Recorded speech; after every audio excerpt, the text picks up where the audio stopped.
Abide by the Guru's command. Bani. O Sahajo, when you take firm hold of the Guru's command, you can tread the Guru's path with ease. When the Guru's name resounds in every fiber of your body, then the disciple is filled with bliss. This is the Bani of Sahajo Bai. She was the perfect disciple of Guru Charan Das Ji. Yesterday and the day before, for 2 or 3 days now in satsang, we have taken Banis describing the greatness of the Guru. Now we will consider in detail the importance of the disciple following the Guru's commands. Many people consider the Guru to be great. They honor and respect him. They perform whatever seva he gives them.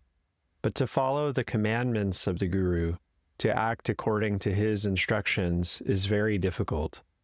There is a vast difference between the status of the Manmukh, one who obeys the mind, and the Gurumukh, one who obeys the Guru. For millions of yugas, for millions of lifetimes, we have followed the mind. We have gone on creating karmas, and those karmas have become the cause of our revolving over and over in the wheel of births and deaths. And so, for age upon age, we have wandered blindly in illusion. But when we follow the Guru's commands, he removes all of our bonds, and our soul goes free. For this reason, we should go into the shelter of the Guru. In reality, if we are asking for worldly things, if we are happy receiving the gifts of the world, then we are not following the way of the Gurumukh. We cannot call this obedience to the Guru. Therefore, Sahajo Bai tells us the proper way to obey the Guru's commands. We should follow whatever he tells us with firm determination. Following the path of the Guru, we should anchor the mind in his words. Even if we suffer some harm or loss, even if we have to endure some humiliation, still we should not transgress the orders of the Guru. What to speak of praising the Guru with our tongue? The name of the Guru should issue forth from every pore of our body. Once Shiva and Parvati decided to pay a visit to Arjuna.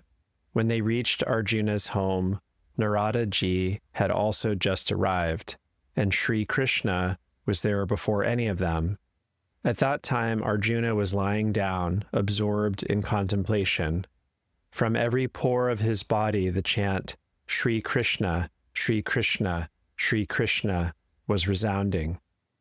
Krishnaji went in first to see Arjuna and found him in this state of inner intoxication. So Sri Krishna sat down beside him and also became immersed in that intoxicated state. Meanwhile, Shiva and Parvati requested Narada to announce their arrival and to find out if Arjuna was at leisure to meet with them. But when Narada entered Arjuna's room, he also became engulfed by the sound of Sri Krishna, emanating from Arjuna's body, and taking his seat in turn, also became lost in ecstasy. After a while, when Narada did not return, Shiva and Parvati went to discover what had happened. When they entered Arjuna's room, finding everyone absorbed in deep meditation, they also sat down and became blissfully lost to the outer world. When the disciple contemplates on the Guru in such a way that every pore of their body chants only the name of the Guru, then they can be called a Gurumukh. When such an intoxication takes hold of the disciple, how can any room remain within for the world and worldly things? Bani. So abide by Guru's command, always remain within his orders. Never step outside the Guru's command. If you lose everything, happily let it go. Whatever the Guru tells us to do, we should always follow his orders. If his words appear baneful to our limited understanding, let it be so, but we should never transgress his command. Bani. Whoever follows the Guru's command overcomes all obstacles. Whoever follows the Guru's command becomes a Gurumukh. The perfect disciple who follows the directions of the Guru never experiences difficulties or obstacles. By following the Guru's order, you become a Gurumukh. Then not even the slightest trace of the mind remains. Obedience means following the commandments of the Guru implicitly. Guru's words are the root mantra. What is the root of all mantras? Following the commandments of the Guru. Otherwise, no matter how many mantras you may repeat, you will gain nothing. At this point, Baba Somanath Ji asks Pushpama to sing a hymn by Akka Mahadevi, on which he comments, Bani. O Father, if I know you, then hell seems like salvation to me. O Father, without knowing you, liberation is no better than hell. O Father, without your love, joy is misery. O Father, Chenna Malik Arjuna, now I truly live. The bond you tied me with has set me free. This is the Bani of Akka Mahadevi. She says, when the experience of your divine presence awakens my within, even if I am in hell, I will remain in a state of supreme happiness. But if you don't shower your grace, and that experience doesn't manifest within my heart, then even if I attain emancipation, that will be like hell for me. Further, Akka Mahadevi tells us, if I do not earn your pleasure, whatever happiness comes to me will be a source of all sorrow. She says, no matter how much suffering you give me, if you are pleased with me, then I could achieve no more exalted state.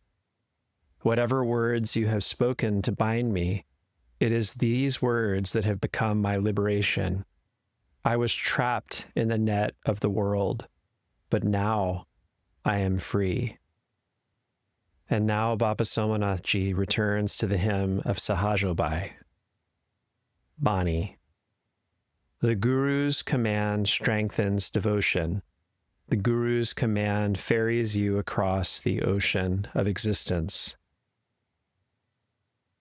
It is only by obeying the commandments of the Guru that our attention gets fixed in the devotion. The love awakens in our within, and we experience the true bhakti.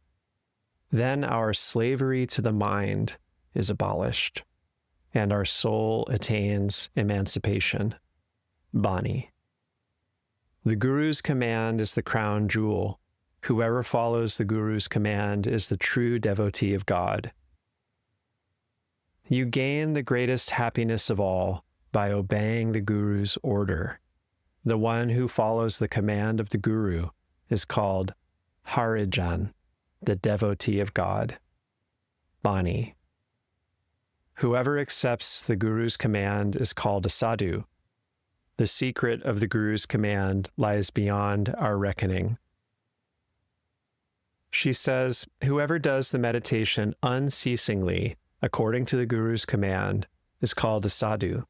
When we follow the Guru's instructions and engage in constant meditation, we attain a state of consciousness that is unfathomable and unbounded, beyond the power of words to describe. Bani. Whoever forgets the Guru's command will suffer, hanging upside down in the womb through endless incarnations. She says that if you don't follow the commandments of the Guru, then all the calamities will fall on your head. You will hang upside down in the womb over and over again, trapped in the cycle of birth and death. Bani. The commands of Guru Charandas are perfect, except for his command, everything is garbage. Sahaja says, only the obedient Gurumukh is happy. All the pleasures of this world are dry as dust. Through following the Guru's commands, we achieve perfection.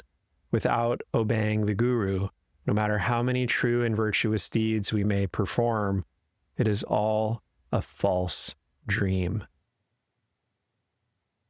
End quote. Mountains lie on both sides. A narrow, subtle path runs in between them. Following that path a short distance, you come to a deep lake. People may ask how all this can be located in the forehead. How did all these huge mountains come to be there? How can there be a lake here? He explains to us that these things are hidden behind the curtain of the mind. Baba Somanath.